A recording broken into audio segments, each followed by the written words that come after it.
Avant d'aller voir les dromadaires, on s'est dit qu'on s'arrête pour voir les autruches. On les a comme ça en face. Voilà, c'est ça. Nous avons, ça, ce sont vraiment les derniers animaux qui sont arrivés. Ça ne fait même pas une semaine qu'ils sont là. Ici, c'est un petit enclos qu'on a préparé pour eux afin qu'ils grandissent encore. On va créer un deuxième enclos parce que ce sont des herbivores. Donc, on va leur créer un plus grand enclos. Ça, c'était l'enclos d'accueil. Et ensuite, on va leur faire un plus grand enclos, attendre qu'ils grandissent encore un peu. Et dès qu'ils auront atteint l'âge requis, nous allons les libérer complètement dans la nature. Ils seront totalement indépendants. Ils ont quel âge? Ils sont pas très grands. Ils doivent avoir à peu près 7 mois, quelque chose comme ça. Ouais. 7 mois déjà, cette taille-là. Ouais. Donc ça va faire plus grand encore en adulte. Oui, tout à fait. Ça pousse très vite. Et beaucoup de mâles, beaucoup de femelles peut-être? C'est toujours un ratio de 2 mâles et puis le reste de 2 femelles. Ici, la quantité, on en a... Il y a un homme qui est venu dire bonjour. Voilà, on n'a jamais regardé comment il vient tout derrière nous là pour nous saluer. Voilà, ça c'est une bonne nouvelle ça. Voilà, ça montre qu'ils sont gentils. Ils sont gentils et qu'ils sont en bonne santé. Donc c'est un ratio de 1 mâle et 8 femelles chaque fois. Donc ça c'est le premier lot qui est arrivé. Nous allons encore en chercher un deuxième lot. Comme ça on aura des autruches qui vont aussi se balader dans le parc. Alors comment on reconnaît le mâle et le femelle ici? Ici c'est un peu compliqué parce qu'ils sont tous encore très jeunes. Le mâle, il est beaucoup plus grand et il a des ailes avec 2 couleurs. Couleur noire et le bout à l'intérieur, il a des plumes blanches. D'ailleurs, on les utilise par exemple pour décorer des chapeaux dans différents carnavals dans le monde, notamment les Gilles de Binge, ils ont sur leur chapeau des plumes d'autruche blanches. Ça, c'est des plumes d'autruche qui viennent des mâles. Ah ben, moi, je suis déjà bien fasciné par ça. Regardez, même mon caméraman, il y a Kevin derrière lui pour lui dire bonjour. Allez, ça c'est tout le bonheur que nous pouvons vous offrir à vos yeux, bien sûr, à partir du parc animalier de la vallée de l'Ancélé. Donc, nous sommes en compagnie du directeur général Gomer Pelgrims. Voilà, je crois que je n'ai pas son nom sacré cette fois-ci. Non, c'est bon, vous n'avez pas massacré mon nom, c'est bien ça. Qui nous accompagne pour qu'on essaie de voir ce qu'il y a de nouveau dans ce parc. Dans le parc, voilà. Donc voilà, ça c'est une première nouveauté. Les autruches, ils vont grandir et puis ils seront libérés dans le parc. Ils vont coloniser l'endroit où ils se sentent le mieux, où ils trouvent la meilleure nourriture pour eux, et ils vont vivre leur vie dans le parc en toute liberté. Mais ici, on les monitore un peu, comme ils sont encore jeunes, pour les soigner, etc., etc. Ils vont perdre leurs plumes. Voilà, là c'est un mâle, vous voyez, on voit ces plumes blanches là. Oui. Celui-là, il est un mâle. Voilà. On voit même qu'il est un peu plus grand. Il est un peu plus grand que les autres. Voilà, c'est ça. Voilà. Okay. Allez, merci beaucoup Gomer. Okay.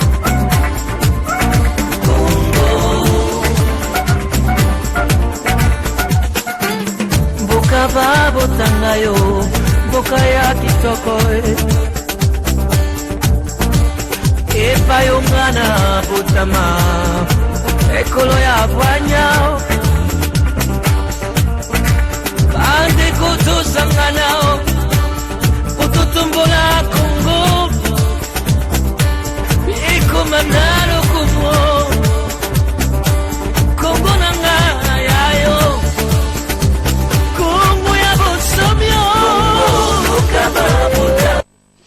Alors Gomer, là on voit des dromadaires. Voilà.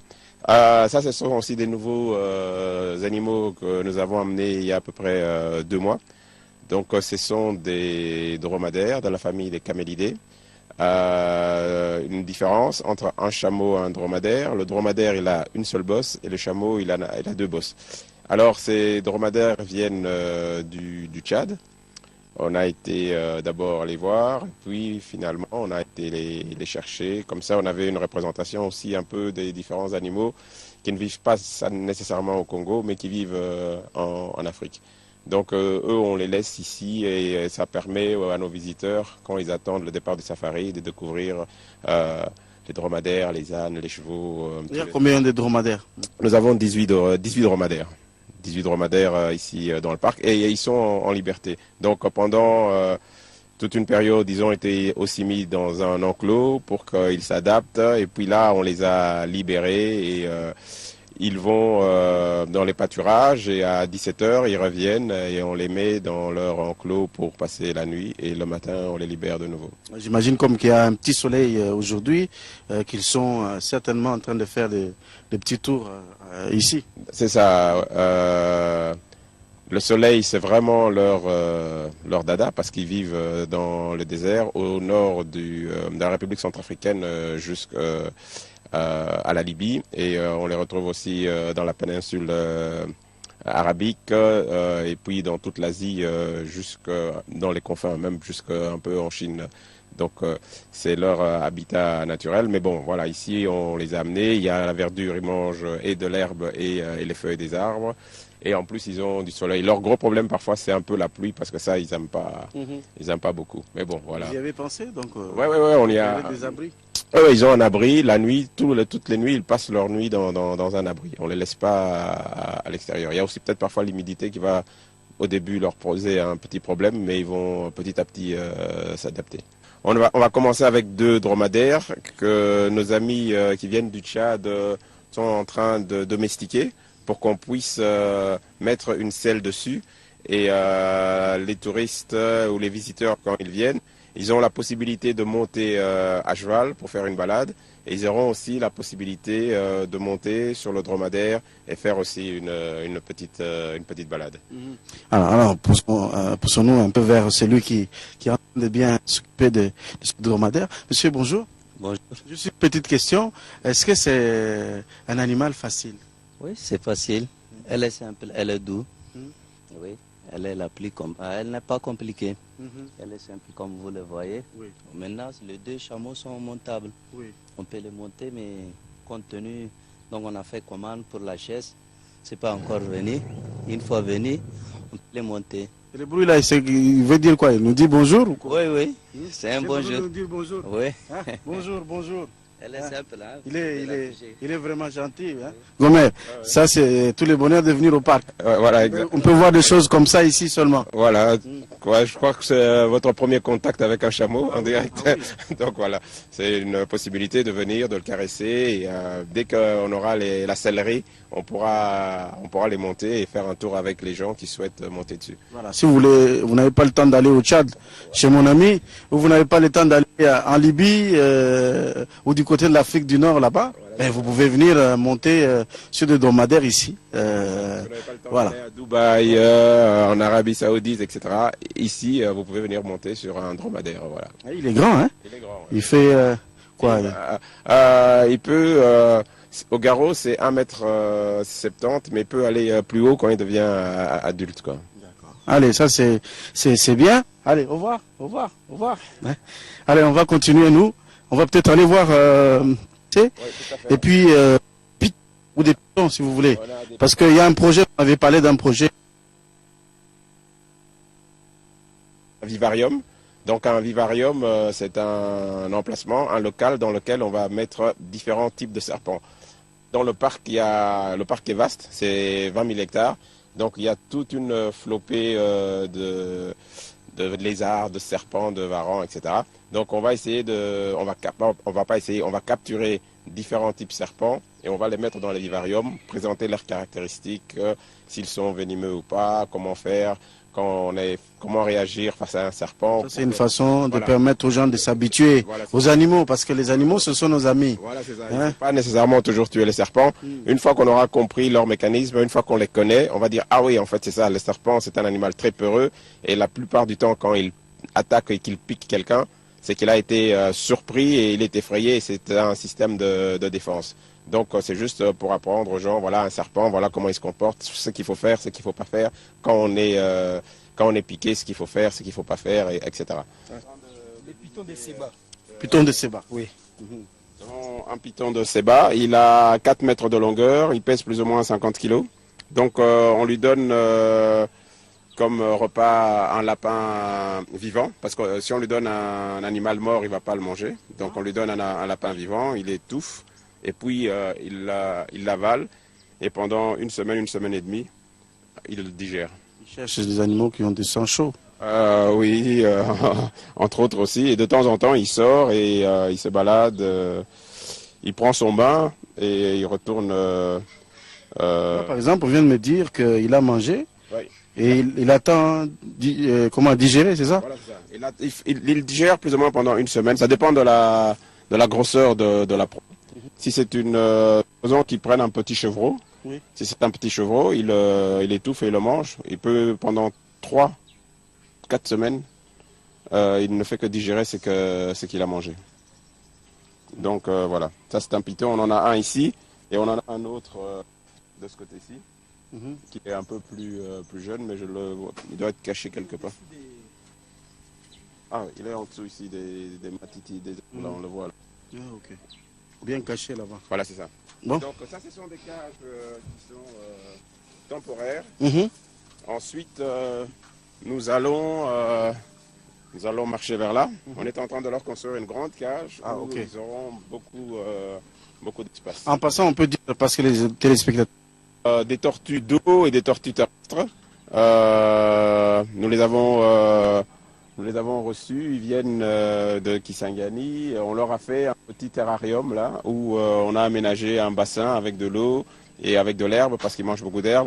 Et on leur donne comme nourriture des insectes parce qu'ils aiment des insectes comme des makelele et tout ça. On leur prend, on leur donne et puis ils mangent ça. Donc ça, c'est des cages. Vous dites que vous êtes en train d'aménager pour essayer de changer d'habitat ou d'habitation aux animaux. Voilà, c'est ça. Vous vous souvenez, la fois passée, on avait un petit...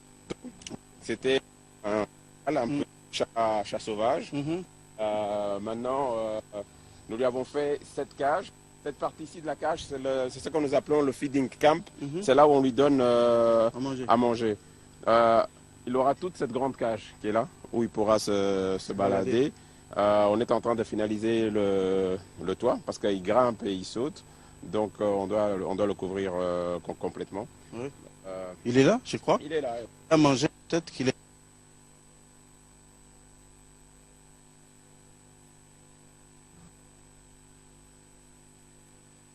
Attends, hein. Regardez, vous vous souvenez, avant c'était un petit chaton. Ouais. Et il est là. D'accord, ok. Une belle bête. Oui. Vous pouvez venir le voir. Il est tout gentil. Mais lui, je crois qu'on va le garder comme ça enfermé. Hein, Oui, parce que sinon, il n'a pas appris à chasser. D'habitude, ce sont les parents qui les initient à la chasse, etc. etc. Donc lui, la mère aussi tuée, on l'a eu comme un petit chaton. Donc il n'a pas toutes les techniques de chasse. Il risque de ne pas survivre si on le lâchait tout seul dans la nature. C'est pour ça qu'on lui a fait cette grande cage ici. C'est toute cette cage-là. Donc il peut se balader. Il pourra se balader dans toute cette cage-là. Et ici, ça sera juste l'endroit où il va venir pour manger. Donc dès qu'il a mangé, on soulèvera Oui. Ah, ok. le portique. D'accord. Et on le laisse ouvert.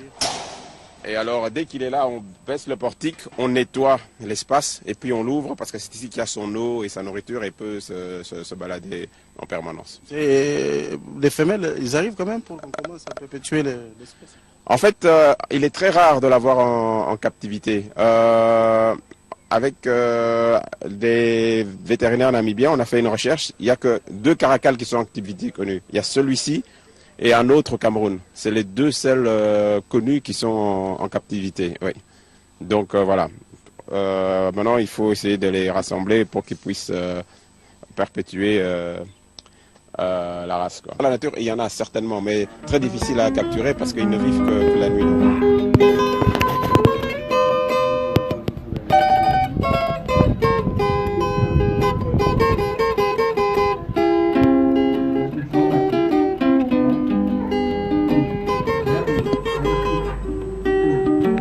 Sambo, Yaka.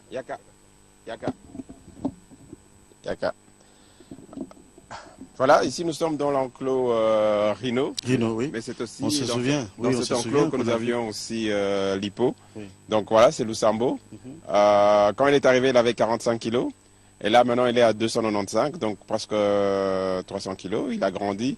Et sa taille finale, ça sera plus ou moins 1 tonne. Il va grandir encore au moins une trentaine de centimètres et puis s'allonger d'à peu près une vingtaine de centimètres. Alors là, il sera à sa taille de femelle adulte, quoi. J'imagine que il n'a pas gardé le même rythme ou le même régime alimentaire parce que on l'a vu il y a comment dire 3-4 mois maintenant. Voilà, c'est ça. En fait, quand vous l'avez vu, on devait encore le nourrir au biberon. Donc on lui donnait 3 litres de lait toutes les 4 heures, quelque chose comme ça. Maintenant, l'hippopotame, c'est un herbivore. Il ne mange pas aventure, c'est un grand herbivore, le plus près de Rhino. Donc, ici, on est en hauteur, on est en sécurité, et tout enlevé. On aura donc un pick-up qui vous amène jusqu'ici, et puis d'ici, vous pouvez admirer l'air pendant une bonne demi-heure, 45 minutes, vous les voyez. Parfois ils mangent, parfois ils se baladent. Comme là, ils font la sieste parce qu'il fait trop chaud déjà maintenant. Ils se cachent sous l'ombre des arbres. Et puis après, on continue la balade avec les touristes. Voilà l'idée générale. Peut-être de...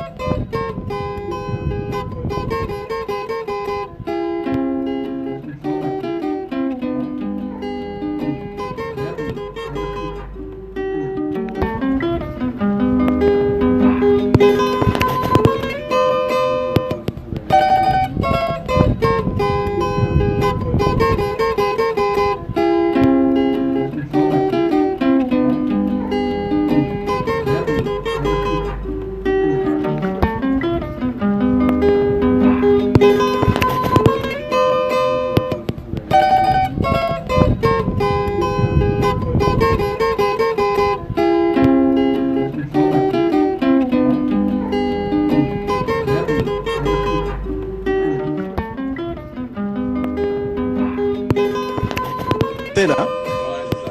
Là, nous sommes maintenant dans le camion safari et nous allons faire la damalisque. Donc le damalisque, c'est une antilope et quand elle a libéré, elle a colonisé cet espace et c'est pour ça qu'on a appelé cette boucle la damalisque. J'espère les trouver parce qu'il fait un peu chaud. Voilà, c'est ça. Souvent quand il fait chaud, les animaux s'écouchent. Voilà.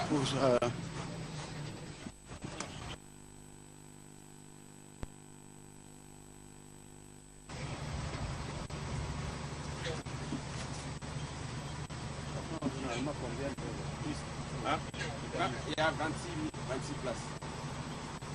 Chaque camion. Donc on a 3 camions.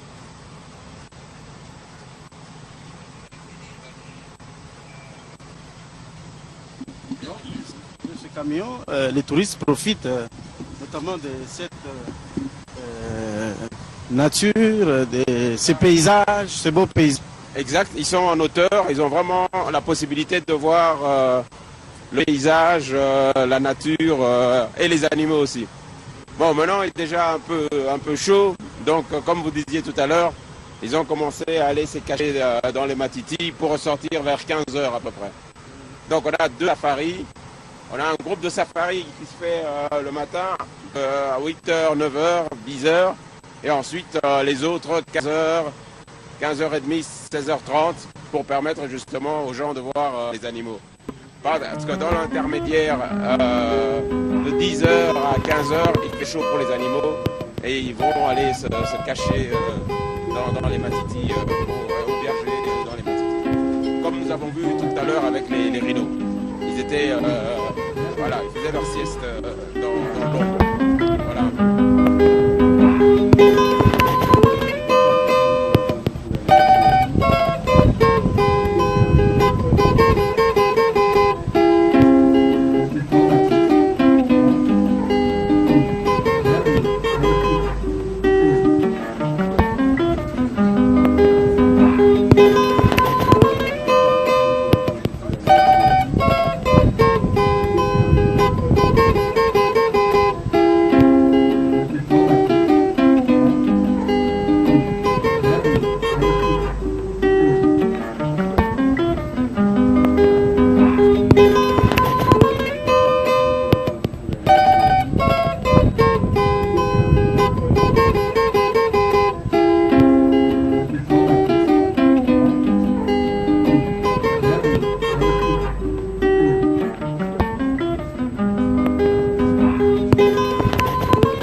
Mais on retrouve des zèbres. Voilà, c'est ça, on retrouve les herbes. Donc, les animaux, ils vont là où ils trouvent la meilleure nourriture. Ils sont en toute liberté. Ici, on a aussi la chance de voir un bébé zèbre. Donc, les animaux ont commencé à se reproduire. Ça montre qu'ils sont vraiment bien intégrés dans cet environnement. Et voilà, ils prennent même la possibilité de mettre bas ici dans le parc. C'est-à-dire qu'ils se sont bien intégrés au point de vue habitat et au point de vue nourriture. Donc, le milieu est favorable. Exact, le milieu est favorable, l'environnement leur est favorable à leur développement. Voilà. On apprécie des zèbres. Pendant qu'on avance pour aller chercher, là se trouvent quelques girafes. Ouais. Nous allons vous faire apprécier aujourd'hui à partir de ce joli parc de la vallée de l'Ancélé. La dernière fois, on a dit qu'on avait combien de zèbres? Parce que maintenant, ouais, voilà, c'est ça. On a une centaine de zèbres, mais avec les naissances, on n'a pas encore refait le contrôle. Mais les rangers vont nous faire un rapport d'activité de l'année 2018. Alors là, on aura les quantités exactes d'animaux que nous avons. On continue? Aussi, quand même, abri du soleil, tout le monde a un peu chaud à cette heure-ci de la journée. On peut les admirer, les découvrir. Il y en a qui étaient cachés pratiquement. Hein. Mais là, c'est un bruit du camion qui on vient un peu les perturber. Mais bon, ils vont continuer leur pérégrination, manger, dormir, boire, etc. Jusque-là, on n'a pas encore de bébés girafes. Non. On n'a pas encore de bébés girafes. Bon, ça fait même 15 mois qu'ils sont déjà là. Non, ils ont un temps de gestation aussi long, mais bon. Ici, en 2019, on espère qu'on aura un bébé girafe. À Lubumbashi, nous avons eu un bébé girafe. Mais ici, pas encore. Oui. On espère que comme pour les zèbres, on aura bientôt des bébés girafes. Donc on vous le temps d'admirer sur la caméra de Benjamin Boliki. Admirer la nature et ces animaux qui se trouvent dans cette belle nature ici au parc de Vallée de l'Ancélé.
On est de retour au monde d'équipe. Exactement.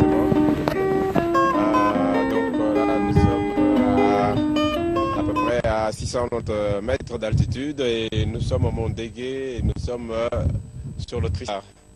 Donc cet avion, dans le futur, sera transformé en restaurant. Donc il y a des études géotechniques qui doivent se faire au niveau de la plateforme pour voir la résistance, etc., pour que qu'on soit sûr que tout tiendra et que tout sera sécure pour nos visiteurs. Nous allons entrer et jeter un coup d'œil et voir un peu. Vous avez promis de nous montrer quelques plans. parce qu'il y a...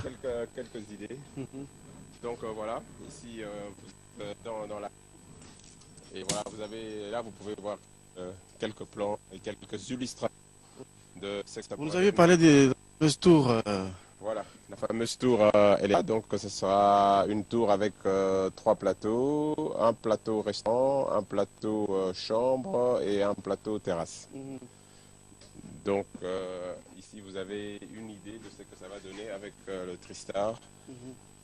Donc une passerelle qui amène au restaurant et puis ici aux chambres et puis à la grande terrasse à 32 mètres de haut. D'accord. Donc, on va modifier, transformer. Ça, la ne l'avait pas vu. Mais ça va ressembler un peu à ça. Voilà, C'est ça l'idée, au fait, l'idée. comme ça. Ici, voilà, vous avez une idée d'un peu ce que ça pourra. Ça, c'est un des scénarios. Oui. Comptoir, et puis... Et les bars, les endroits où les gens vont s'asseoir pour boire soit de la nourriture, soit tout simplement boire. prendre un verre. Prendre un verre, voilà, c'est ça, oui. Partager avec un ami ou avec la famille. C'est une vue du dessus. Donc voilà, donc c'est des avions qui au départ étaient déclassés. Donc on l'a découpé en Chili, on l'a amené ici sur des porte-chars par morceaux. 4, on les a enlevés, le réacteur, et on l'a reconstruit complètement ici. Voilà, et ça donne ceci. Ah, super. Je crois que, évidemment, passer du bon temps ici. Hein, regardez l'image de la tour. Et puis, j'ai vu en face un peu les gens se faire si jamais vous venez passer une nuit ici. Voilà, c'est ça. Il y a 3 avions. Il y a celui-ci qui est le Tristar qui sera là. Nous avons un Boeing 727 et un Boeing 737 qui, eux, seront aménagés chambres en petite suite, 3 chambres par avion. D'accord. Là, on peut envisager, ça j'ai peut-être besoin de questions, on peut envisager que cela puisse se concrétiser quand? Ça sera, on va dire, septembre ou novembre. Mais en attendant, il y a d'autres qu'on va finir ici pour le mois de mars. J'aurai un modèle pour avoir une idée de comment seront les lodges où les visiteurs pourront passer le week-end ou bien la semaine